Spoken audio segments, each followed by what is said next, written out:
Welcome to Upgrade. I'm your host, Frank the Tank, and today I'm going to bring the HP EliteBook X360, and we're going to see what's under the hood.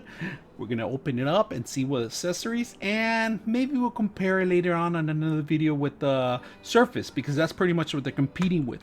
This is pretty much an Office series, of Office version series. It's not the gaming series, but it has some great kicks in here. So we're going to take a look at it, and we're going to see what's under the hood. First of all, what you guys see here, of course, you see a little pen on the corner, and this pen is just similar to the freaking Surface pen. I mean, it's a little bit different. There's two buttons on the Surface on this pen, of course. You know, compared to the new Surface pen, there is no two buttons on that one. Clicking button, you could turn it off and on. Still erasable.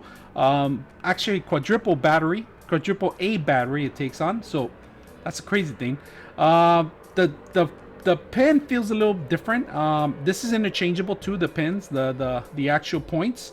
That's another thing. Great little item. So we're gonna go ahead and open it up and see what you get. Right now, if you guys can see it, I'm gonna measure it across. It's about 12.5 inches, and total length is about 15 inches, which is not bad. We're gonna open it up and see what's under the hood too. We don't really turn on the machines here. It's pretty much called upgrade. We want to know what's in the hood. What can you upgrade on this machine for the future after purchasing something like this. So let's go ahead and open it up and see what you get. And if you notice, look at this. It goes all the way down, which is, we're going to talk about an item about that. So it's completely 90-degree angle, is flat down. Now, they do give you a camera here. The camera is located in this little device, and they also give you the speaker phones in here and actually light sensors, and also it turns off from there too. So that's another thing you got to keep an eye on it. Now, another great thing item, that the whole system goes all the way down. It has all the function buttons that you need. It has an actual fingerprint reader here, so you can unlock it. This is an i7, a Core i7, of course, and this is the Elite group of different machines that they have. Now, we're gonna go ahead and bend it to the side. So right here, we're gonna talk a little bit more. This is the micro SD card. This is a memory card reader that you read. Right here, it has a Type C USB right here, and actually right next to it's a HDMI and a 3.1 USB, and of course the power connection. That's what you see on one side. We're gonna flip it over to the other side. On the other side, you see the power button in here, and you see another USB, and then the audio jack, the 3.0 audio controller here. And underneath of it, if you guys see this will be pretty much for actually a SIM card, and right next to it a SC card, which is pretty much for an encryption card. If you're a government worker employee, you put it in there. If you're second authentication card, will be go in there. Or they do sell memory chip cards that you can actually read from those cards too. Now, if you guys can see it, it opens up and it folds all the way to the back. And what it is you get your pen and you start writing your notes. You take all your freaking drawings together. You put all your stuff. Great item to have, and great option to have actually. On top of that, we're gonna flip it around. It's all aluminum base compared to the Apple. This is a little more durable, it looks like, except for the glass itself. So a lot of times when you buy something like this, the glass is not covered, so read the warranty manual before you call it in if it shatters or something happened to it. So we're gonna go ahead and open it up, and the way we're gonna do that, we're gonna talk about the back first.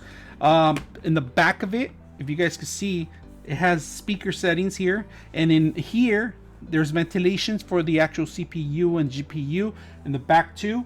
It's followed by a couple of screws. 1, 2, 3, 4, 5 screws. That's pretty much you take them off, and then what you need a sharp object, dude. If you guys don't have like something like a little guitar pick or something like to make sure you fit it in there, you're gonna have problems opening it up. So let's go ahead and do that right now. Find a little corner. There it is. There it is, and it opens up. We're gonna bring the camera a little closer. Here's what's under the hood. We're gonna take a look at a couple things in here.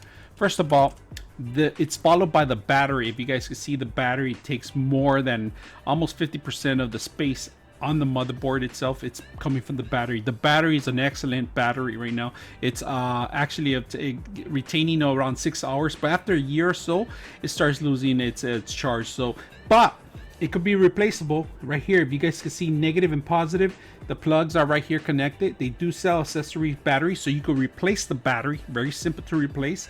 There is a glue underneath of it, or tape, double-sided tape, that you do need to lift it up. Try not to bend the corners on the actual battery. They're flammable if you can make any kind of contact, or maybe the liquid blows up on it. So on top of that, if you guys can see, it does have a M.2 hard drive here. This is for the OS. There is no other space for any other hard drive in here. Pretty much you're set with one hard drive in here, of course, as you can see. Motherboard itself, very simple. CPUs right there. GPU and CPU are gathered in the same area. It's pretty much, if you're going to replace the motherboard, you're going to have to replace the CPU and GPU along with it. It's included with it. Only one working fan, and once in a while, I would suggest maybe once a year, open this and take it apart and maybe blow some air can in here and clean it up and make sure it's nothing's covering or interfering with the airflow on here. So you make sure you open something like this. On top of that, their speakers are right here, as you can see, and they do match with the bottom part of it. If you guys can see on the cover itself, they're right here. The only two things that you can replace out of here will be the hard drive, which is the M.2 hard drive in here, and the actual battery. That's pretty much what you can do on this upgrade. Regarding the GPU and CPU, you can upgrade that. That's pretty much is built in. It's welded pretty much in the motherboard itself. A lot of machines are not coming out with anything like that. It's a unique style. If you only one machine that I know of that you can replace the GPU would be pretty much the Alienware 15, and that's a little pricey machine and a lot bigger than this machine. So this machine itself, it's compared size. We're going to compare with an actual Surface, so you guys can see the difference on it. Overall, the battery, the M.2, which the OS right now, it's currently running at 512 gigs. You could replace it to a terabyte, 2 terabytes, whatever you want. Depends on your price, of course. But other than that, this is the inside. If you have any questions or any comments, we're going to go ahead and talk about the other features, and we'll come back and compare with a Surface. There's a couple accessories that come with it too, so it's not that bad. I like the way it folds, and you could use it for note taking and other stuff. You could even paint and draw on it. It runs pretty good, especially if you add extra memory on it if you purchase it, because basically you can't add extra memory on the system itself. It's built in already. The only, like I see, the only thing you can upgrade on here will be the hard drive and the power supply, and that's it, the battery. So we're gonna go ahead and open up the rest of the accessories that we have that are included in here. Now, when you purchase the machine, this is optional if you have included as a combo. It depends on the generation that you buy it. Now, if you guys can see, this is an HP docking station. It comes with a Thunderbolt, which is the Type C USB, if you guys see it. And it has a little lightning bolt here, right here. But this one pretty much powers, gives it Ethernet and VGA or video display as you need it. It does everything on one connection. So basically you just connect this USB into this docking station, and that's it. From the docking station, you could add your extra headsets, your audio jack here for your headsets. It has a 3.1 USB on the side of it, a lock mechanism here. I'll include it with the actual laptop has a lock too, but there's one also included in here. On the docking station right now, they give you more than just one USB. So there's one in the corner and there's two more here, 3.1, and of course the OVGA connection, power supply, Ethernet connection port, and there's another Thunderbolt connection, Type C USB. They give you two additional display ports here, if you guys can see, and another additional Type C USB on the side of it, right next to it. So you get two Thunderbolts, 1, 2, 3 USBs, and on the other side there is nothing else. Now, just to let you know, this one has a Thunderbolt connection too here, and there's another one additional. So there's actually three USB Type C Thunderbolts connections, and then two display ports. No HDMI, if you guys can see it, there is no HDMI at all. The power will be in here, and the power block is pretty hefty, pretty big, and I'm gonna bring that here so you guys can see it.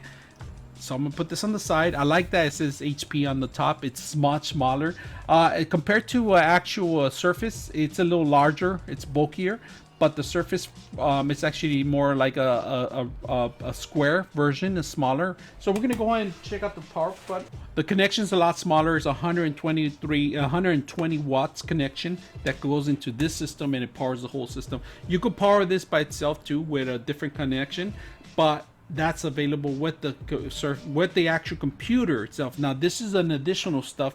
If you don't buy it as a combo, then you could buy it separate too. So you could buy the machine itself, which I'm going to put the details here, and then you could buy it with the docking station. If you're going to have this home base and be traveling with it and come home and use it as your main computer, this is another great option to have. So it's a great thing that they have different combos, just like the Surface. It's great glass and display to view videos, better than the HP. You could, but the only option is that on the HP you have a lot of things to do in case your machine gets outdated, older. So on the HP you're able to change the couple features. You're able to change the battery and the hard drive. On the Surface you pay and that's it. You don't get anything else. You can't upgrade anything else. It is what it is. So it's up to you. It's a tough race between these two machines, but if you're out there in the market and looking for something like this, maybe you want to take a look at each one. But my recommendation, personally, I like the Surface. I've used the Surface so many years that I'm so attached, and I'm a little biased on that because I've used it. But make up your own mind, make up your own choice. Now, if you're gonna buy the Surface, like I said, you're gonna have to buy the keyboard. You're gonna have to buy the pen if you want, a mouse, but you can use your own stuff. You don't have to buy none of this, but you do need an actual keyboard. And that keyboard, like I said, they have two different versions, the soft and the hard keyboard. So I'm a Surface guy for a while. I've been a Surface guy for many years, but it's probably time to change and try something else. But this is, like I said, a lot heavier. It'll outweigh this. The screen's a lot bigger compared to this screen itself. There's a big screen size differences on those machines. So keyboard's a lot slimmer on this one. The touchpad is a lot harder to use on this one than this one. This one has a fingerprint reader. This one doesn't have anything, but they do have it on the newer keyboards. If you want to purchase them, of course, you have to pay a lot more. Now, docking station wise, it's a lot better on the Surface. The docking station is a lot slimmer. So other than that, I mean, it's up to you what you want to choose. But like I said, I can't be two different opinions. I'm a Surface guy, and I've always been a Surface guy. I've used them; they're very reliable, and I'm very loyal to Surface. But HP has some great features, and it's up to you, up to your budget. If you have any questions or any comments, hit me up. I'm your host, Frank the Tank, out.